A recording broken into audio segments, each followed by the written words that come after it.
Negeri Kedah Zamin Tauran, nama baru sebagai gelaran. Maha Pudisat diberi ganjaran, makmurkan negeri antara jiran.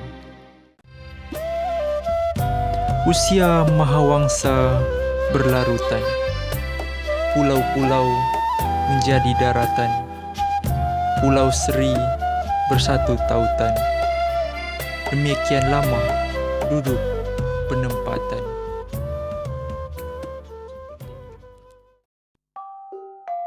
Alor-Star, satu bandar bersejarah yang bertempat di utara semenanjung Malaysia, iaitu negeri Kedah. Pada awalnya, Alor-Star dikenali sebagai Kota Star, iaitu sebuah kampung dengan beberapa buah rumah. Kini, Alor-Star menjadi sebuah bandaraya yang makin pesat membangun. Di tengah-tengah kesibukan bandaraya Alor-Star, berdiri sebuah seni bina yang indah, direka dengan pengaruh Timur Tengah dan India yang mempunyai banyak kubah. Masjid Zahir, yang turut dikenali sebagai Masjid Diraja Kedah Darul Aman, mempunyai maksud sesuatu yang cantik, bersih dan lambang kesucian. Zahir adalah gabungan daripada perkataan Arab iaitu Zahar, bermaksud penjual bunga, Zahirun, bermaksud bekas bunga, Azhara, bermaksud berbunga, dan Zahra'u, yang bermaksud berkilau-kilau atau bersinar.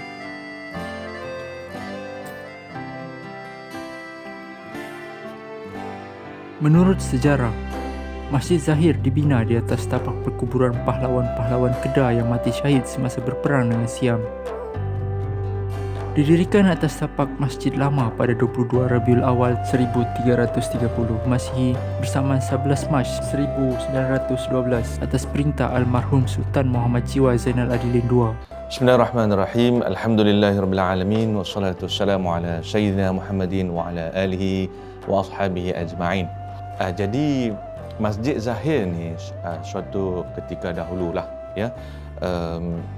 Asalnya adalah satu masjid yang bahan binaannya daripada kayu dan juga atap dia atap nipah saja ya.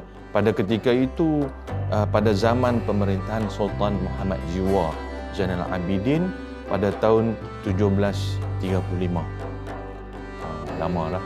Kemudian sehinggalah pada tahun 1821 di mana negeri Kedah pada ketika itu menerima serangan daripada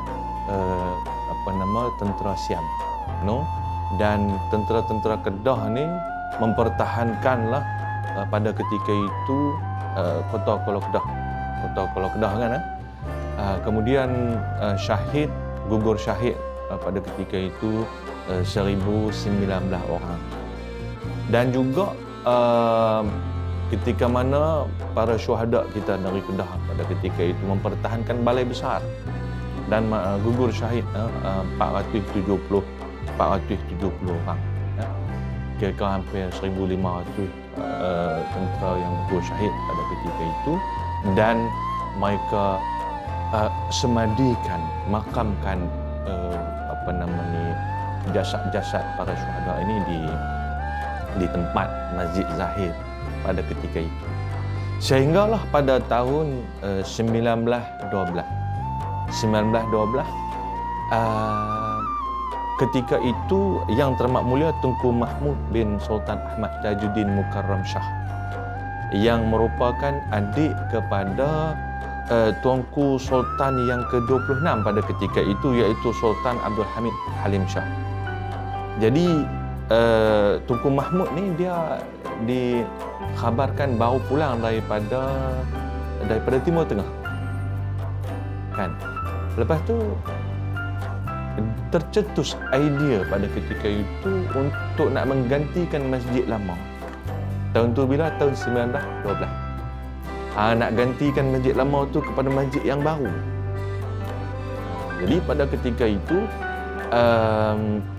yang terhormat mulia Tunku Mahmud dia mewujudkan satu jawatan kuasa di peringkat negeri dan mengarahkan beberapa orang lah, kita kata satu tim lah. Termasuklah yang ada dalam tim itu J. Gorman yang merupakan kita panggil macam arkitek ataupun jurutera yang bertanggungjawab untuk hal ehwal plan ni. Nama dia J. Gorman. Dan yang Terhormat Menteri Tunku Mahmud arahkan supaya mereka ini, kumpulan ini yang nak membina masjid ini, pergi di satu masjid nama dia Masjid Azizi di Langkat, Sumatera, Indonesia. Kalau kita tengok Masjid Azizi itu, seni bina dia hampir sama dengan Masjid Zahir. Kerana plan Masjid Zahir itu asalnya diambil daripada Masjid Azizi. Mungkin orang tertanya-tanya, sebab apa Tunku Mahmud suruh satu tim ini pergi melihat dan menilai Masjid Azizi Langkat ni? Jawapannya adalah kerana Masjid Azizi adalah merupakan salah satu masjid yang tercantik di Nusantara pada ketika itu. Sebab itu Tunku Mahmud ini wujudkan satu tim dan pergi untuk mengambil sedikit sebanyak seni bina ilham untuk nak dijadikan masjid negeri, Masjid Zahid. Ya. Di situ berlakulah atau bermulalah pembinaan Masjid Zahid ini, dan ianya mengambil masa selama 3 tahun, sehinggalah pada 15 Oktober 1915 siap dan nak dirasmikan Masjid Zahir itu. Dan pemberian Zahir itu sendiri membawa maksud masjid yang putih, yang bersih, yang cantik, yang indah. Itu Masjid Zahir. Jadi uniknya pada tanggal 15 Oktober 1915 itu, keunikan perasmian itu adalah pembaca khutbah Jumaat. Itu hari Jumaat pembaca khutbah atau khatib yang membaca khutbah pada hari Jumaat tersebut adalah Yang Terhormat Tunku Mahmud sendiri. Dan Sultan Abdul Hamid Halim Shah yang merupakan Sultan ke-26 negeri Kedah menjadi imam. Ini satu detik yang begitu bersejarah yang saya kira tidak pernah berlaku di dalam sejarah di Malaysia ini. Lokasi Masjid Zahir ini bersebelahan dengan Istana Pelamin yang kini dijadikan sebagai muzium Diraja Kedah. Masjid Zahir ini terletak hampir seiring dengan Istana Pelamin, Balai Besar dan Balai Nobat. Lokasi yang strategik ini adalah bagi memudahkan penduduk setempat datang oleh kerana Sungai Kedah pada ketika itu merupakan jalan pengangkutan yang utama.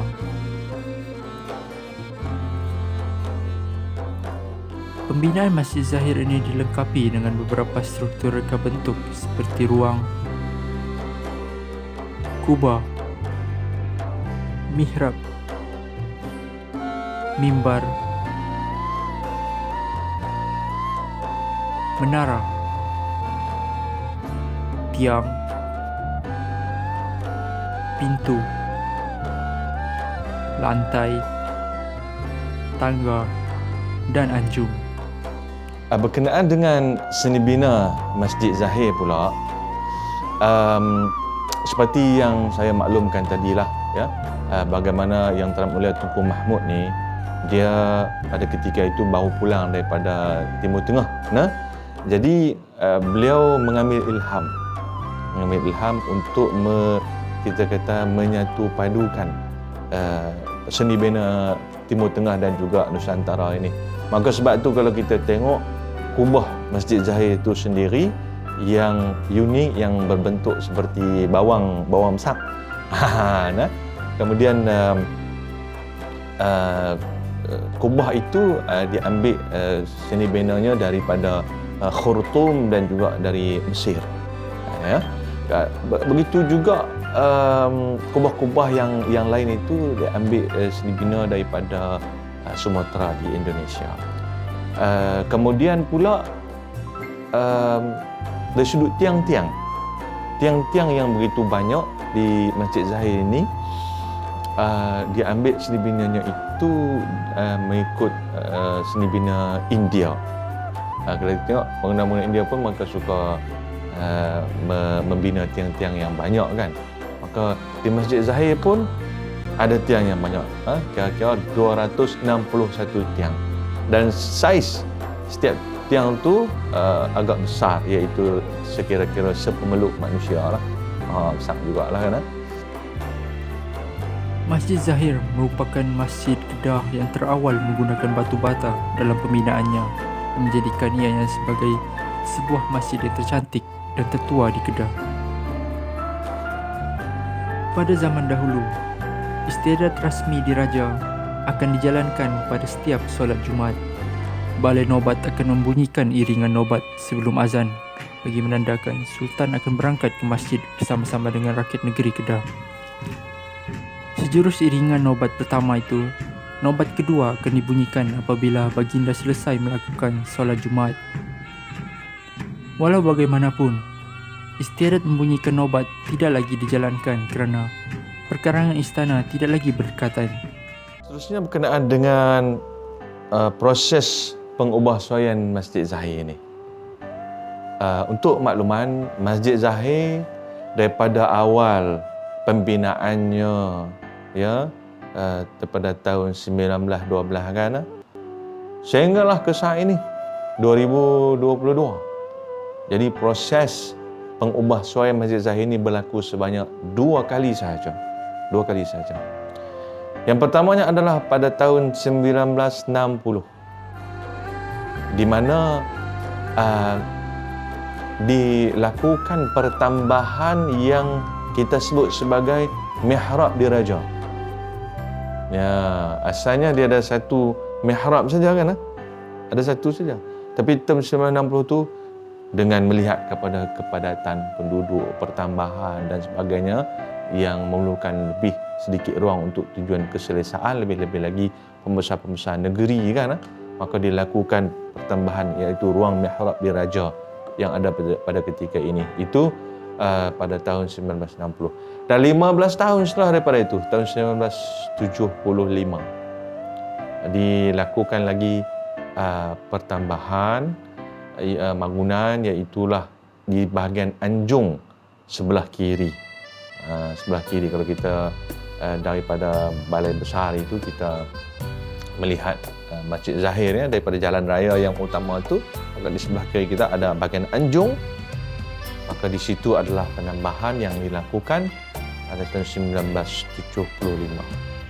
Jadi hanya 2 kali itu sajalah proses pembinaan Masjid Zahir bagi tujuan keselesaan dengan pertambahan penduduk yang ada di dalam area Masjid Zahir itu sendiri. Apa perubahan Masjid Zahir yang dahulu dengan sekarang?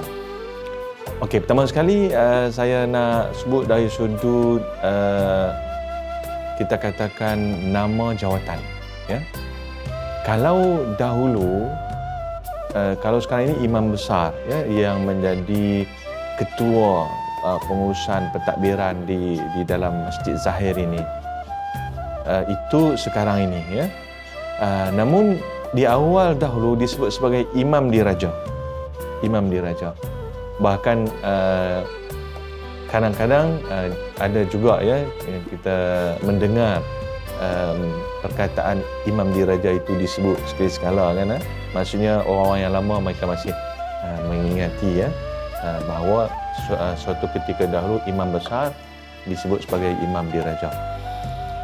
Dan perbezaan yang lain sudah tentulah of course lah dari sudut infrastruktur dan pembangunan facilities itu berubahlah. Kalau sekarang ini kita ada facilities yang agak selesa kondusif. Kita ada quarters kaki tangan kita ada pusat pengajian untuk pelajar-pelajar tadika kan. Kemudian kita ada pertambahan tandas yang selesa dan juga pusat pentadbiran yang kondusif. Itu antara perbezaan yang boleh saya nyatakan di sini. Yang menarik tentang Masjid Zahir ini of course lah dia punya seni bina dia punya view dia, pemandangan yang memang cantik lah. Dan kita memang menerima kunjungan-kunjungan daripada para pelancong kan, yang datang untuk mengambil gambar kerana pemandangan dia yang begitu cantik, terutama pada waktu petang ya, di awal pagi dan waktu petang lah, senja tu memang amat cantik sekali. Dan keunikan Masjid Zahir ni kita tengok di view yang macam mana pun cantik. View di depan ke, di tepi ke, di belakang ke, cantik. Sebab dia punya pembinaan kubah-kubah dia tu, dia tak selari. Dia tak selari. Sebab tu bila kita nampak pun, kok ni cantik. Sebelah kanan cantik, sebelah depan cantik, sebelah belakang pun cantik. Itu di antara keunikan lah. Dan antara keunikan yang lain, Masjid Zahir ini kita tengok di dalam dia tidak ada penghawa dingin macam masjid-masjid yang lain ya. Kerana seni bina orang dulu ni, mereka buat ni laluan anginnya, orang akan rasa selesa. Walaupun tidak ada aircon, tapi kalau buat aircon lagi sejuk lah.